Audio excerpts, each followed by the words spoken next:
Arsenal kembali meraih 3 Aston Villa. Pada laga kali ini, Arsenal berhasil mengalahkan Brighton dengan skor 2-0. Kita akan bahas bagaimana jalannya pertandingan, maka dari itu silakan tonton video ini sampai habis.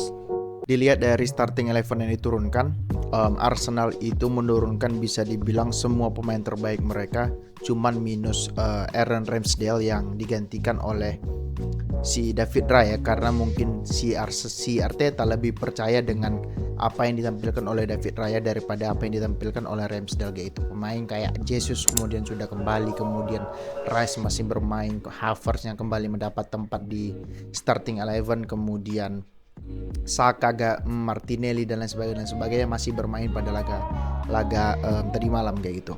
Nah kemudian Brighton bisa dibilang musim ini cukup timpang gitu, karena banyak bongkar pasang pemain, banyak pemain yang keluar, banyak pemain yang cedera gitu. Nah kalau kita lihat dari starting 11-nya, banyak pemain yang cukup penting dicadangkan karena memang penurunan performa, seperti misalnya João Pedro, kemudian Steele, kemudian siapa lagi dan lain sebagainya. Nah Mitoma yang bermain, at least dari musim lalu pemain cuman Mitoma lah yang bermain pada laga ini gitu. Pemain yang musim lalu membawa Brighton luar biasa, cuman Mitoma lah yang bermain pada musim ini kayak gitu.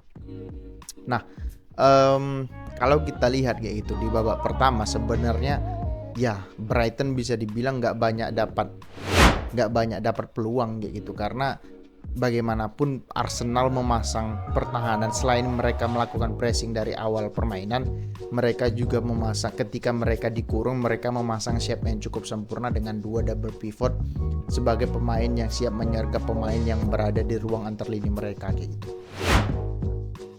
Di sini terlihat 4 back Arsenal sudah membentuk garis pertahanan, ditambah 2 pivot yang siap menyergap pemain Brighton yang mengisi ruang antar lini, yang menyebabkan Brighton kesulitan untuk menembus pertahanan Arsenal. Walaupun demikian, Brighton kan yang terkenal dengan Brighton itu adalah bagaimana cara mereka melakukan build up ataupun keluar dari pressing yang dilakukan oleh lawan. Nah, mereka itu seperti yang sudah sering ku bilang, mereka mengeliminasi pertahanan lawan ataupun pressing lawan itu dengan 2 cara. Yang pertama dengan melakukan triangle pass, yang kedua dengan melakukan pemain yang di depan.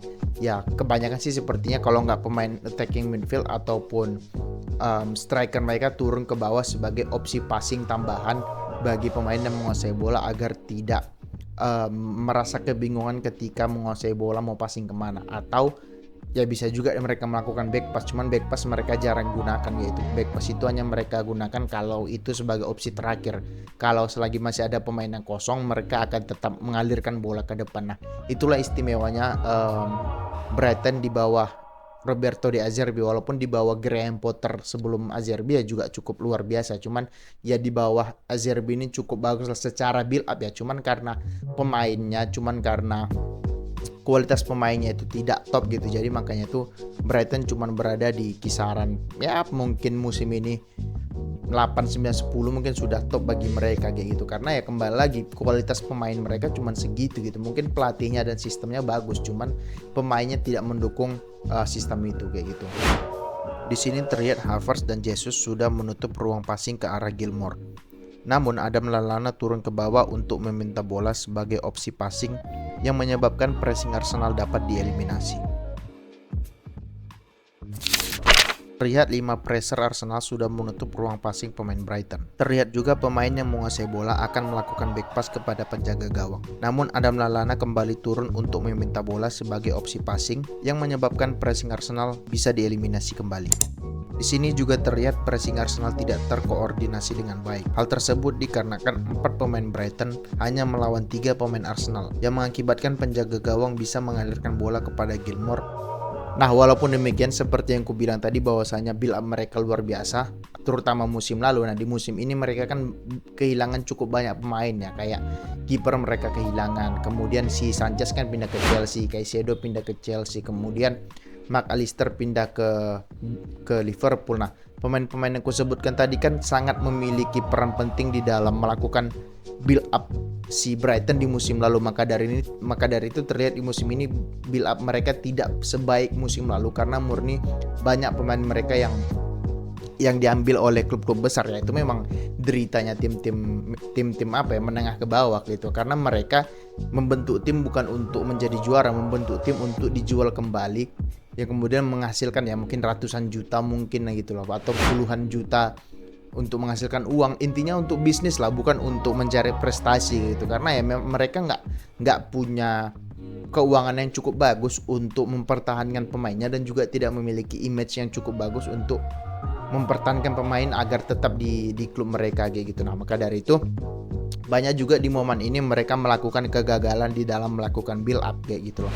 Yang mana ya, yang pertama karena memang tidak berjalannya kombinasi satu dua sentuhan dan juga triangle pass mereka, dan kemudian pemain yang sebagai opsi sebagai opsi passing tambahan itu dipress juga oleh pemain Arsenal, di mana juga pemain Arsenal melakukan pressing yang cukup bagus lah kayak gitu.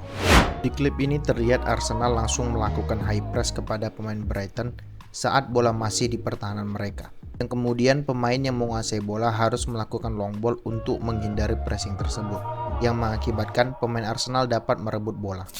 Di klip ini terlihat 4 pressure Arsenal langsung menyergap pemain yang menguasai bola dan opsi passingnya. Ditambah lagi, memang pemain yang menguasai bola terlalu terburu-buru mengalirkan bola ke depan, padahal bisa saja dia melakukan back pass kepada penjaga gawang untuk melakukan rebuild up. Nah, kemudian Arsenal berhasil mendapatkan peluang pertama mereka yang ibaratnya big chance. Kesempatan besar adalah pada saat Saka berhasil mengekspos ruang yang ditinggalkan back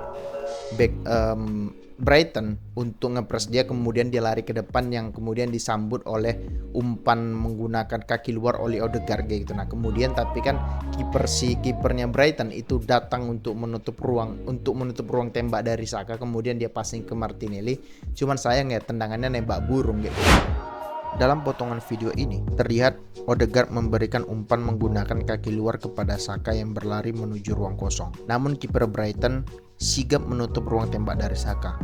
Maka dari itu Saka memilih melakukan passing kepada Martinelli, namun bola melayang di atas Mister.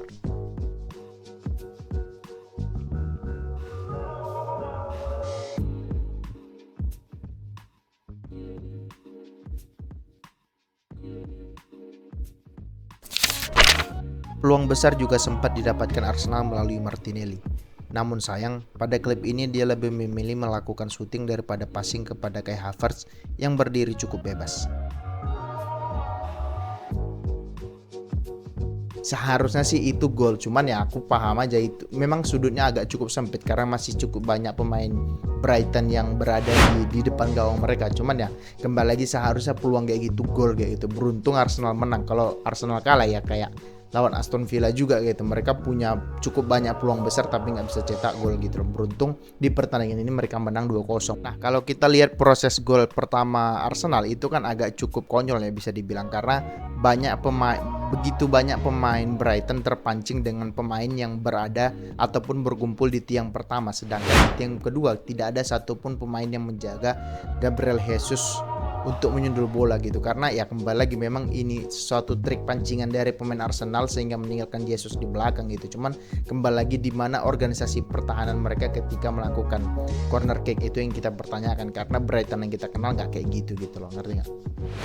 Dalam klip ini terlihat semua pemain Brighton yang berada di kotak penalti fokus kepada pemain yang berada di tiang pertama, sehingga meninggalkan Gabriel Jesus sendirian tanpa pengawalan di tiang kedua, yang mengakibatkan Arsenal bisa mencetak gol pertamanya.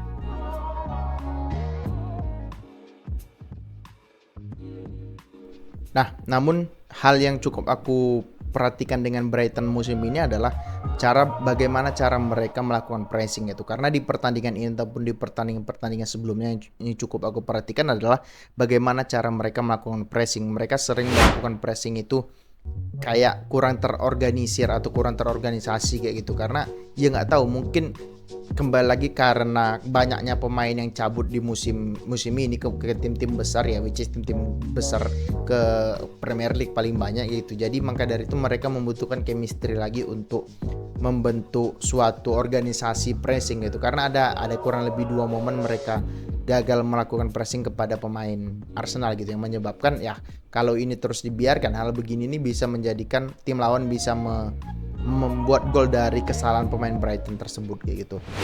Pada video ini terlihat 4 pemain Brighton yang melakukan pressing mudah dieliminasi karena tidak ada koordinasi antara pemain, sehingga Arsenal dapat mengalirkan bola ke depan dengan mudah.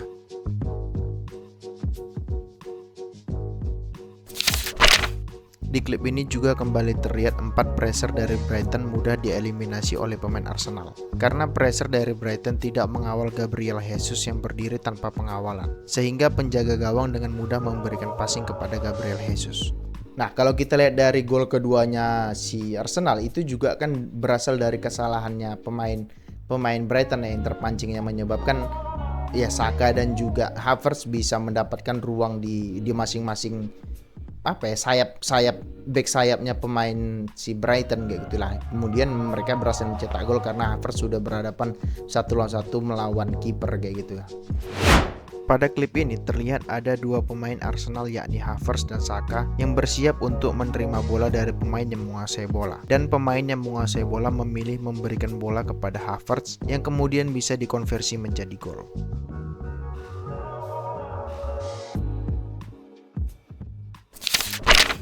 Sampai peluit panjang dibunyikan, tidak ada lagi gol yang tercipta. Maka dari itu, Arsenal berada di puncak klasemen karena di pertandingan berikutnya Liverpool ditahan imbang oleh MU di Anfield.